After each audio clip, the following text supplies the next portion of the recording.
소리치지 않고 화내지 않고 우리 아이 공부시키기. 오늘의 주제는 무엇이든 미리 배워두는 게 결과가 좋지 않을까요?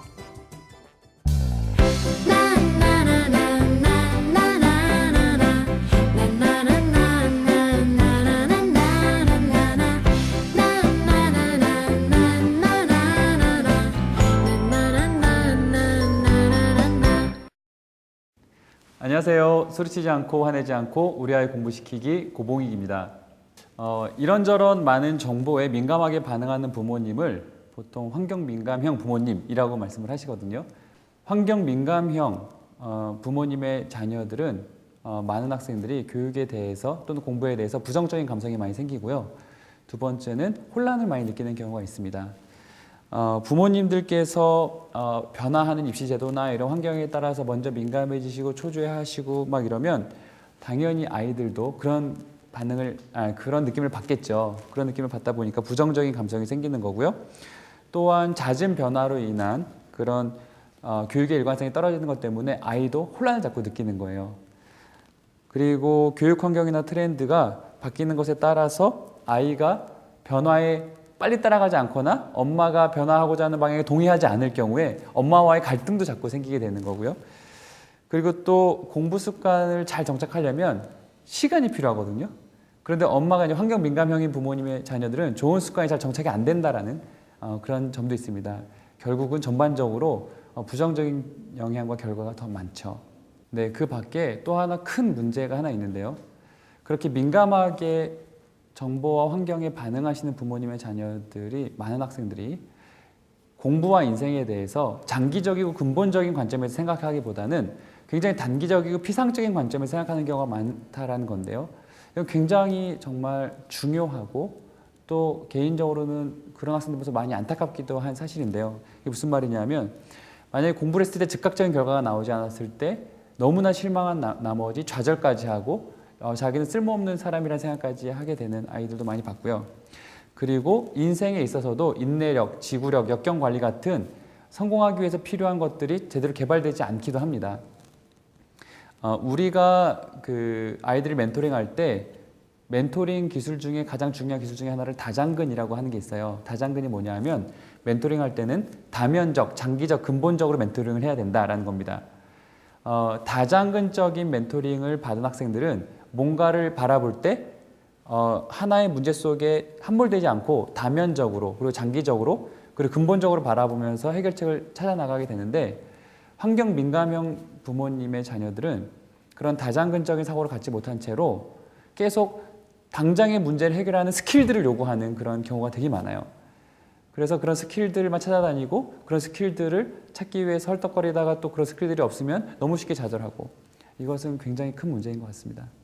아이를 정말 공부 잘하고 그리고 정말 인재로 키우기 위해서 부모님들께서 아셔야 될 것이 반드시 아셔야 될 것이 세 가지가 있습니다. 그 중에 첫 번째는 먼저 부모님이 그 부모님의 머릿속에 20, 30년 후에 아이에 대한 인재상을 정립해야 된다는 것이에요.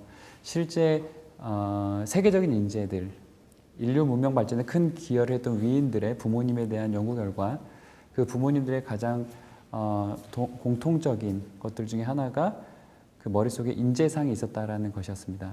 인재상이 있었던 부모님에게는 어떤 공통점이 있었냐면 그 인재가 되기 위해서 필요한 자질들이 눈에 보이기 때문에 아이가 어릴 때부터 단순히 국어, 영어, 수학, 사회과학 외에 그 자질들을 또 습득시켜주기 위해서 노력을 하십니다. 그리고 또 쉽게 휩쓸리지가 않죠. 그런데 인재상이 없었던 부모님들의 많은 또 특이했던 공통점은 너무 쉽게 휩쓸린다라는 거예요. 그리고 휩쓸릴 뿐만 아니라 돈과 시간의 낭비를 굉장히 많이 하신다라는 것도 나왔습니다.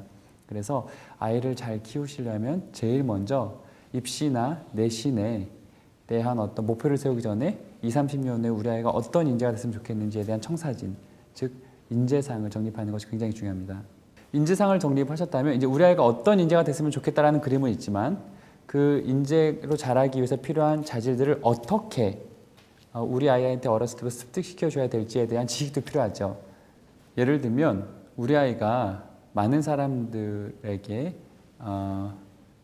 마음의 상처를 치유해주고 많은 사람들에게 그 기쁨과 평안을 주는 그런 인재가 됐으면 좋겠다라는 그런 인재상을 가진 부모님이라면 그렇다면 그런 남을 치유해 주고자 하는 자질, 치유해 줄 수 있는 자질을 어떻게 키울 수 있을지에 대한 그런 지식도 아실 필요가 있는 거죠.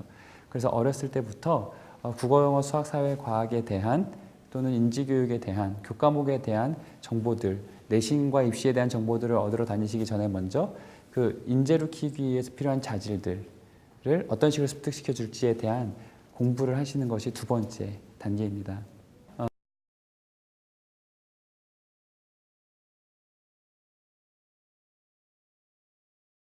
자질을 키우는 적기 시기가 있거든요. 그 적기 시기에 대한 지식도 필요합니다. 일반적으로 0세부터 19세까지가 부모님의 품 안에 있는 시기죠, 아이들이. 그리고 이제 한 20세 정도가 되면 이제 부모님의 품에서 사회로 떠나가게 됩니다.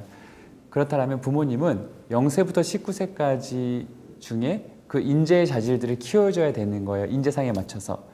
그렇다면 그 인재의 자질들을 어떤 시기에 어떤 자질을 키워주면 좋을지에 대해서 공부를 하실 필요가 있는데요. 주로 학자들의 연구 결과 3년 단위로 적기 교육이 있는 걸로 나왔습니다. 예를 들면 0세부터 3세까지의 적기 교육이 있고요. 또 4세부터 6세, 그리고 초등학교 저학년, 그리고 초등학교 고학년, 그리고 중학교, 고등학교 각각의 시기별로 인재의 자질들을 어떤 시기에 교육시키면 가장 효과적이다라는 그런 적기들이 이미 연구가 된 것들이 많이 있습니다. 그래서 정말로 우리 아이를 인재로 키우고 싶으시다면 첫 번째 인재상을 정립하시고 두 번째 그 이런 인재가 되기 위해서 필요한 자질들이 뭔지를 좀 공부를 하신 후에 마지막으로 그렇게 한 3년 단위로 우리 아이에 대한 교육 계획을 세우신다면 수많은 이런 교육과 정보의 잘못된 홍수 속에서 휩쓸리지 않을 수가 있겠죠. 0세부터 3세까지의 적기 교육 중에 하나는 애착 형성입니다. 그래서 그 당시에 부모님께서 신뢰와 안정에 대한 애착을 제대로 형성해 주는 것이 굉장히 중요한데요. 만약에 그런 교육이 제대로 안 되면 평생 좀 짜증이 많거나 혼자 있기 힘들어하는 아이로 자라난다라는 학자들의 연구 결과가 있습니다.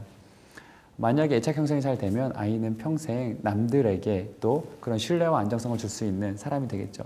4세부터 6세까지의 적기 교육에는 주도성, 그 다음에 사회성, 그 다음에 창의력 이런 것들이 있어요. 그 다음에 독서 습관 교육 같은 것들이 있죠.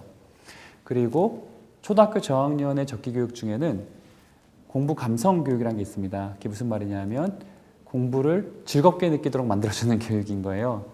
그래서 많은 그 교육 선진국들은 초등학교 1학년 처음에 학생이 입학하면 뭐 벌꿀을 찍어서 이렇게 알파벳을 쓰게 하고 찍어 먹게 한 다음에 너희들이 앞으로 배울 공부가 이것보다 더 달콤하다 이런 이야기도 해주면서 공부를 즐겁게 만들 수 있는 그런 교육을 먼저 시키고요.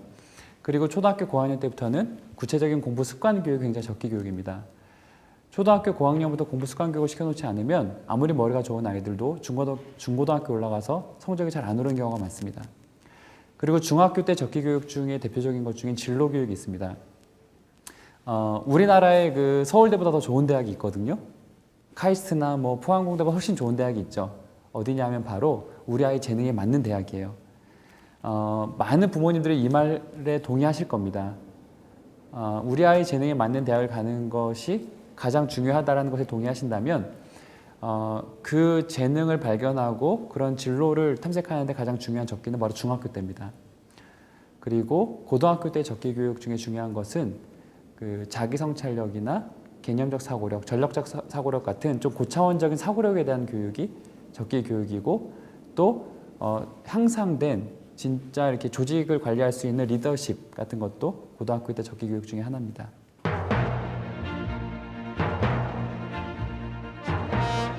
남들이 좋다고 하는 교육법은 다 시켜야 안심이 되는 부모님들을 위한 고봉익 대표의 해결책. 첫째, 먼저 아이에 대한 인재상을 세워라. 둘째, 아이의 인재상에 따라 길러줘야 할 핵심 자질을 결정하라. 셋째, 3년 단위의 적기 교육을 통해 때에 맞는 공부를 하게 하라. 정보의 홍수 속에서도 흔들리지 않고 아이를 인재로 키우는 교육 방법. 여러분도 고봉익 선생님의 조언을 따라서 꼭 실천해 보세요. 잠언 29장 18절을 보면 묵시가 없으면 백성이 방자히 행하거니와 율법을 지키는 자는 복이 있느니라. 현대어로 다시 풀이하면 꿈이 없는 백성은 망할 수밖에 없다 라고 풀이할 수 있습니다.